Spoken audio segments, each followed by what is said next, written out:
Vintage Naidu పార్టీకి నష్టమా లాభమా? కాలానుగుణంగా రాజకీయం మారుతూ ఉంటుంది అంటారు. ఎందుకంటే ప్రజల ఆలోచనలను వాళ్ళ ఆశలను పరిగణలోనికి తీసుకుని రాజకీయాన్ని మార్చకపోతే నష్టపోక తప్పదు అన్నది చరిత్ర చెబుతున్న సత్యం. నిత్యం అభివృద్ధి, సంక్షేమం, ప్రజల జీవితాలను ఉన్నత స్థాయిలో నిలబెట్టాలి అన్న ఆలోచనతో రాజకీయం చేసి ప్రజా జీవితాల్లో ఎంతో మార్పు తీసుకువచ్చిన నాయుడే 2004, 2009 ఎదురుదెబ్బల తర్వాత రాజకీయాన్ని కాదు తనని తాను పూర్తిగా మార్చుకున్నాడు. ఉచితాల ఊబిలో చిక్కుకున్న ప్రజలను దాని నుంచి బయటపడేసే మార్గం లేక వారి కోర్కెలను తీర్చేందుకు సంపద సృష్టిని ఎలా పెంచాలో అనేక మార్గాలను ఎంచుకుంటూ ప్రజల కోసం పనిచేస్తూ వస్తున్నాడు. మనం సరిగ్గా గమనిస్తే తొలిసారి, రెండోసారి ముఖ్యమంత్రిగా నాయుడు ఉన్నప్పుడు అంటే 2004కి ముందు కాలంలో ప్రభుత్వ కార్యాలయాల గడియారాలు పరుగులు పెట్టేవి. ఉద్యోగస్తులు టెన్షన్ గా తమ పనులకు సిద్ధమైపోయేవారు. ప్రజలు పని లేటైతే నాయుడు తాట తీస్తాడేమో అన్న భయం కలిగేది. ఎందుకంటే ఏ డిపార్ట్మెంట్ టేబుల్ పై ఏ ఫోను ఎప్పుడు ఎందుకు మోగుతుందో తెలిసేది కాదు. ఏ ఆఫీస్ ద్వారం దగ్గర నాయుడు ఉదయాన్నే ప్రత్యక్షమవుతాడో అస్సలే అర్థమయ్యేది కాదు. ఈ ఆఫీసర్ ఆఫీసుకు లేటుగా వస్తే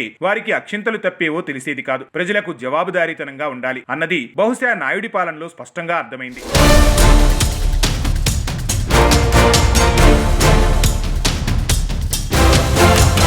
ప్రజల సొమ్ముని జీతాలుగా తీసుకునే ప్రభుత్వ ఉద్యోగస్తులకు కానీ ప్రజలకు సుపరిపాలన అందడం అటుంచితే ఉద్యోగస్తులు మాత్రం నిజంగా నాయుడిపై కోపం, ద్వేషం పెంచుకున్నారు. ఉద్యోగం పేరుతో స్వేచ్ఛ లేకుండా చేస్తున్నాడంటూ ఆయనతో శత్రుత్వం పెట్టుకున్నారు. 2004లో వైఎస్ఆర్ గెలవడానికి ఉచితాల ఎర ఒక కారణం కాగా, రెండోది ప్రభుత్వ ఉద్యోగులు వేసిన దెబ్బ నాయుడికి గట్టిగానే తగిలింది. ఈ క్రమంలో ప్రజల జీవితాల బాగు కోసం తాను తీసుకున్న నిర్ణయాలు తనను ఇబ్బందుల్లోకి నెట్టడంతో కాలానుగుణంగా తనను తాను మార్చుకుని పనిచేసుకుంటూ వస్తున్నాడు నాయుడు. తాజాగా మరోమారు నాయుడు మళ్లీ నాలో ఆ వింటేజ్ సీఎం ని చూస్తారు అంటూ వచ్చే అక్టోబర్ నుంచి మళ్లీ ఎప్పుడు ఎక్కడ ఏ టైంకి వస్తానో చెప్పకుండా వచ్చేస్తాను అంటూ ఇచ్చిన స్టేట్మెంట్ చూస్తే మరోమారు ప్రభుత్వ ఉద్యోగులకు పరుగులు పెట్టాల్సిన పరిస్థితి రాకమానదు. అయితే చూస్తున్న వాళ్లకు ఉద్యోగస్తులను ఇబ్బంది పెడుతున్నట్లు అనిపిస్తున్నా నిజంగా నిర్లక్ష్యంగా వ్యవహరించే కొందరు ప్రభుత్వ అధికారులను చక్కబెట్టి వారి ద్వారా ప్రజలకు కావాల్సిన పనులు చేయించాలి. అంటే బెత్తం పట్టుకుని క్లాస్ టీచర్ మాదిరి టెన్షన్ గా ఉదయం 9 గంటలకు ఆఫీసులో కూర్చునే నాయుడే కరెక్ట్. మరి నాయుడు డిసిప్లిన్, ఆయన స్ట్రిక్ట్నెస్, ప్రజలకు అకౌంటబుల్ గా ఉండాలి అనే